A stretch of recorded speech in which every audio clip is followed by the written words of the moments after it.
afternoon, everyone. Thank you for joining us here at the Leopards Club International, a location that will soon play an important role in helping address one of Bermuda's challenges, the shortage of affordable housing. It was January 27, 2007, some 17 years ago, when this structure caught fire and has remained vacant ever since. At that time, the Bermuda Housing Corporation assisted those displaced by the fire. So this return is like coming back home. As many of you know, Bermuda has long struggled with a lack of affordable housing units, which affects countless families across the island. This issue is of great importance to government, and we continue to be creative and proactive in looking for ways to increase the availability of affordable homes. This project is yet another example of that commitment. Many of the teams scour the island for vacant and derelict properties that have potential to address our housing needs and explore the options of using them.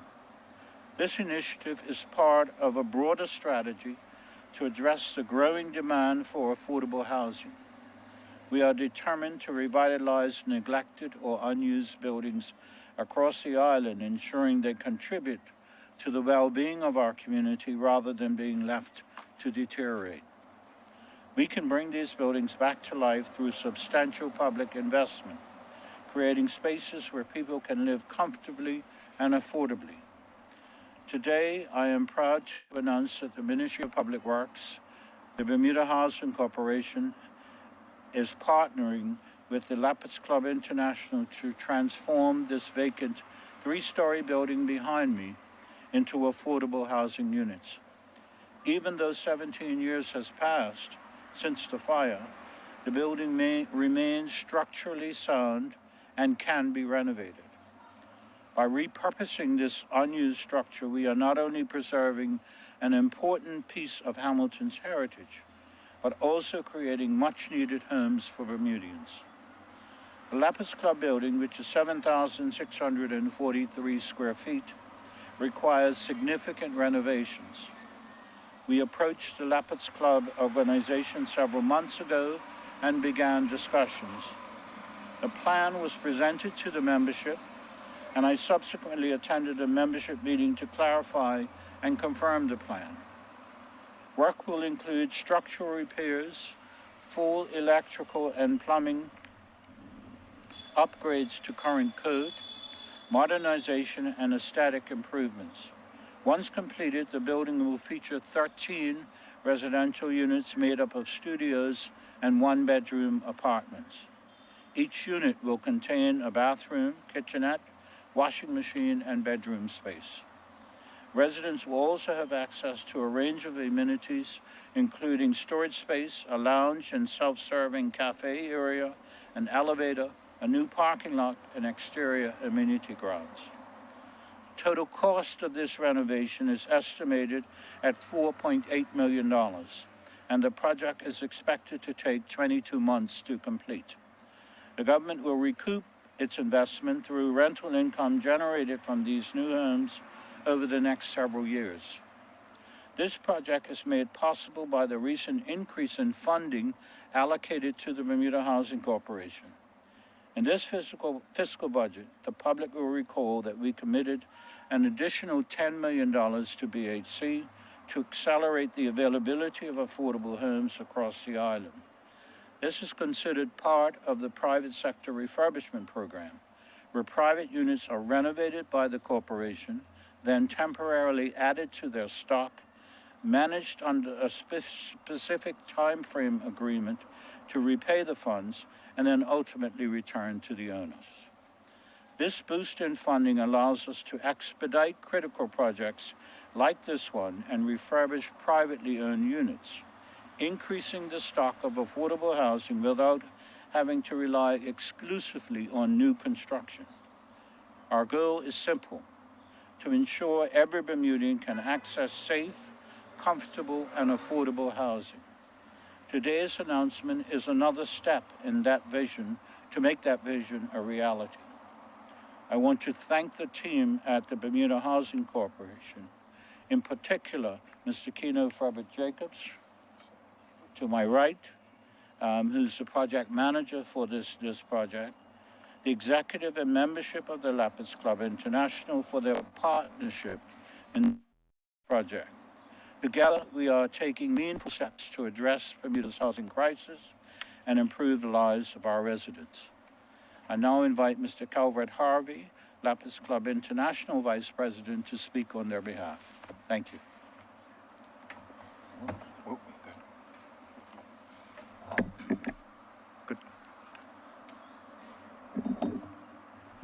Good afternoon, all. On behalf of our executive and our members, I would like to thank Colonel Birch, Public Works, and the Housing Corporation for partnering, and the government of Bermuda. Our commitment in providing affordable housing to the residents of Bermuda aligns perfectly with the commitment and support of our community, and we welcome this partnership. Thank you. Thank you, Mr. Harvey. Thank you. Anybody else? Thank you for your presentation. Minister, at this time, we'll take some questions from the media. What was that? Good afternoon. You mentioned there's a growing demand for affordable housing. Do you have any numbers on how many? The waiting list currently stands at 120-ish. But, pardon? 120 on the wait list. Yes. Yeah. But as I've stated previously, I don't believe that that's accurate. I think it's more than that. People will get discouraged and don't put their name down. But today's announcement, as usual, there'll be likely an influx of people into the housing corporation. And I would encourage them to do that because it allows us to accurately plan for what we need to address, as well as they're on the list.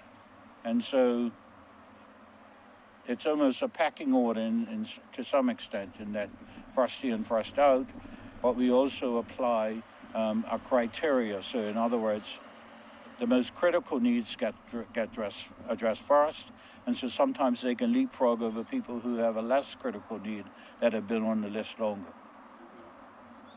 Okay, and you mentioned about preserving the heritage, an important piece of heritage in Bermuda. Can you elaborate a little bit on this? I'll let Lapids Club do that. Okay, The Lapids Club comes from an era in Bermuda when, in the early 50s, when segregation was at its rife. So the legacy of this building and the legacy of what Lapids Club stands for, and to be partnering with the government at this time, bodes well and ties in together with who we are and what the government is trying to achieve in providing adequate and low-cost housing for Bermudians. So, just to clarify, you said it's 4.8 million to renovate 22 months, and government will recoup that over the years. So, how will the money coming from rental, etc., how will that work? Will government take all of it until the government has fully recouped? So, Between the Lapids Club and the government, how does it work? so that's negotiated between each individual owner. So in other words, in the private sector rental program, we currently have 19 people that are going through that process. Each group or person will have a different arrangement. So if Lapids Club decide that they want a portion of the rental income, all that will do is extend the amount of time that the Housing Corporation has ownership of the property.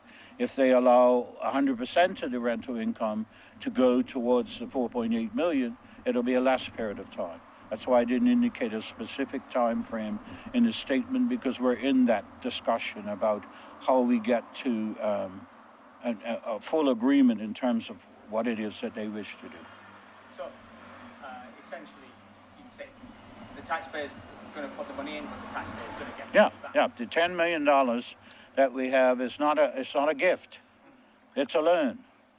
But it's a loan with conditions that are beneficial to both organizations. We get to utilize the property quicker than if we built new. They get, at the end of it, an asset that is producing revenue as opposed to what it's doing now. And so this same concept is part of the private sector rental program that applies to individual homeowners as well. The 19 people that we are in discussions with are individual homeowners who have either one or two properties that they're offering up for this program. And you said that there's about 120 people on the current waiting list. Yeah. More, but going back how long this whole the project has gone from October 2022, BHC was reporting now 700 rental units occupied. That was capacity then, with a waiting list of 129 families there, and the plan was to provide an additional 77. As of June this year, Public Works told me that BHC has a total of 710 rental units. At that time, 608 occupied, others in varying states of renovation, refurbishment. So right now, after 2 years of the BHC residential renovation program started, we have nearly 100 fewer affordable housing units occupied than we did at the start, and the total number of units has only increased by 10. Can you comment on those numbers, what it means in the overall? I would question those numbers. I would question those numbers. That's what came back to me from Public Works. That we have is that not correct? A total of 710 units at the moment available in the BHC's stock. Um, And about this is in June, about 608 occupied. That's what I was. I think there's something wrong with those numbers. There's got to be. There's 710 properties that we own. That you own? We own.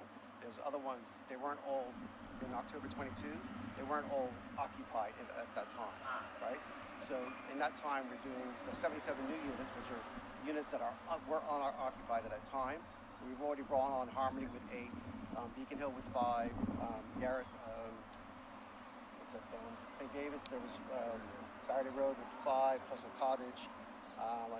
So we've already brought a number of those already on. I think the total right now we've brought on is like 37 additional units. So you would say it could be since 2022, yeah. 37 new units new are units. on and occupied? Yes. Okay, so that... Yes. It could be a little bit more than that. I can correct the numbers, but somewhere around there. I'm very happy Yeah, to yeah. liaise and get Yeah. those back. So as this project goes on, how are you feeling about it? I remember last year you were facing a problem of construction. There weren't enough contractors for the work. And are you still facing that problem? I would say that it's getting tighter, but the focus that we've used is we've established over a number of years a number of small contractors who do work for us on a regular basis. It used to be on a rotation, but now they're all on a rotation. And so utilizing them to do our work has given us some relief. I suspect it will get worse when Fairmont work starts, but we'll work through it.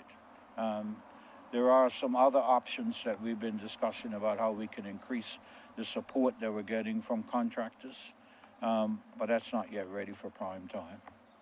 I understand there's still quite a number of BHC properties still needing repair. Is there a chance you'll either have to delay some of that to get this project done, or back and forth?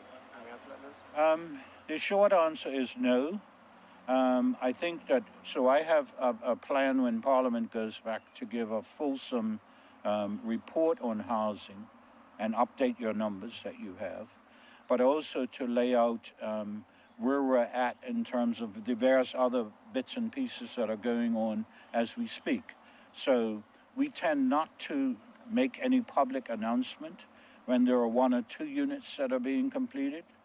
We get them occupied as soon as we can. Something like this, we'd have this.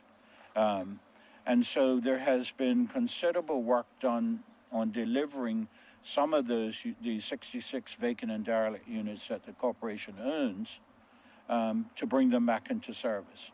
That is still a program that's going ahead full steam. We expect that we will continue on that program well into next year until every single one of them is back online. I mean, the options are to build new. And we have some work that's being done in that regard that will be announced in due course. But the aim really is to get every single one of our vacant and derelict units back in service. And for the Vice President of the Leopards Club, just a comment on 17 years. How does this feel? Wonderful. Wonderful. Wonderful. Thank you. Thank you, Gary. That's it. Thank you, Minister. Thank you, gentlemen. Thank All right. you.